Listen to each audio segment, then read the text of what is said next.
Ecco, allora cominciamo questo terzo momento, questo terzo incontro del concorso sul giornalismo intitolato alla memoria dell'assessore Katia Zattoni. Colgo l'occasione subito per salutare la mamma di Katia e il marito che sono qui presenti. Vedo presente anche Pecora e poi il dottor Caruso, il dottor Dori, poi se c'è qualcun altro che ora dimentico me ne scuso. È il terzo incontro e oggi poi ci sarà anche, vedo, la proiezione del breve contributo, il cortometraggio Frozen per la legalità realizzato lo scorso anno in occasione dell'anniversario della morte del senatore Ruffilli, realizzato dal nostro assistente tecnico Nicola Fracchiolla, che è qui vicino a me e che voglio ringraziare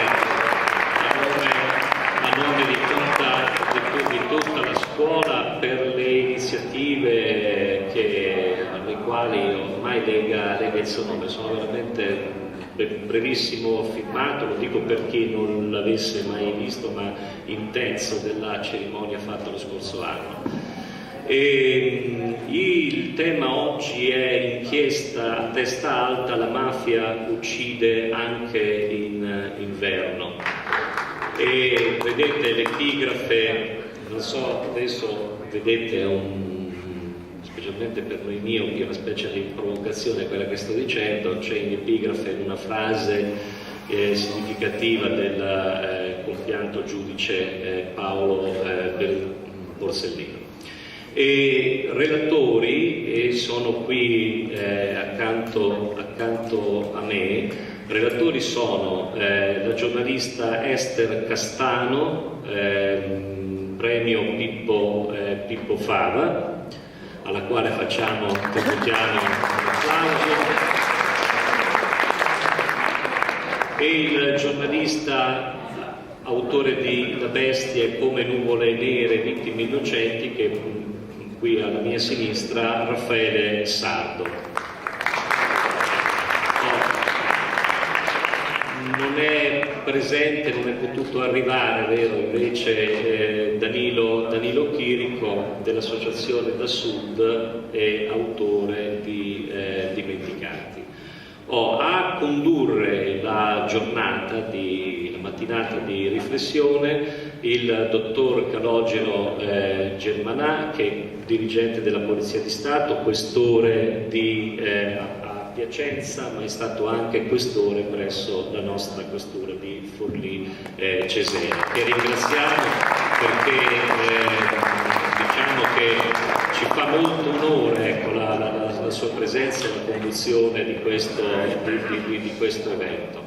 Che dire, poi ovviamente purtroppo devo dire che il preside, ripeto, dà sempre incentivo a tutte queste iniziative, poi personalmente può condividere soltanto i momenti iniziali, perché poi deve tornare alle scartoffie, alle visite fiscali, a tutte queste altre amenità, però purtroppo la professione è anche questa. E alla fine, se non le faccio io, non le fa nessun altro, insomma, le devo fare. E no, volevo dire che mi pare molto importante per questa scuola confermare una presenza forte, no, su questi temi.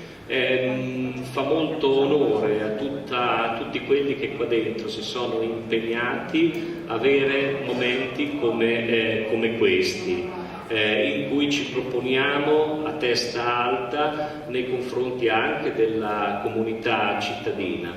Una nota, diciamo così, critica, non autocritica, una nota critica, ma critica così, ecco. Posso dire che mi sarei onestamente aspettato una maggiore partecipazione anche da parte delle delle altre scuole. Spero che, se non nei termini della frequenza del corso, ci sia almeno una risposta nella partecipazione al concorso.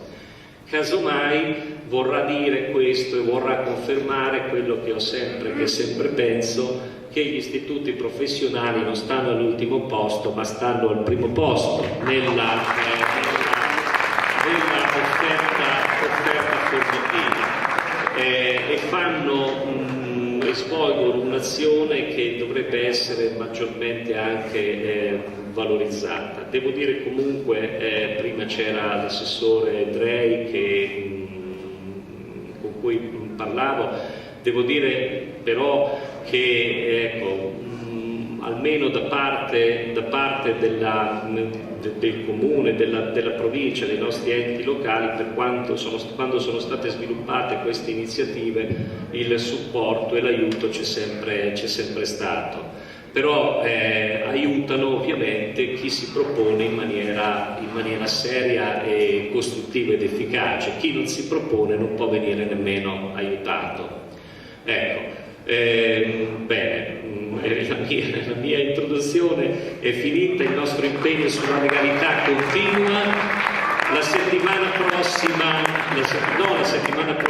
tra 2 settimane, alcune scolaresche, un paio di classi del nostro istituto vanno in Puglia e continueranno lì quel progetto di ora legale che, come dicevo già nel primo intervento, è iniziato con il viaggio di istruzione in Campania. Dicevo, il questore farà piacere sapere questo. I nostri ragazzi hanno affrontato la squadra del quartiere di Quarto a Napoli, prima ancora della nazionale, che ci ha fatto un allenamento qualche mese fa e c'erano tutte le truppe televisive. Noi siamo arrivati per primi e io non c'ero, però il reportage che mi è stato fatto è stato significativo. Quando hanno visto scendere questi ragazzi dalla circumvesuviana, dalla metropolitana, non so come ci siete arrivati, questi anziani del quartiere si guardavano attorno e chiedevano: ma voi qui che cosa siete venuti a fare, che non viene mai nessuno?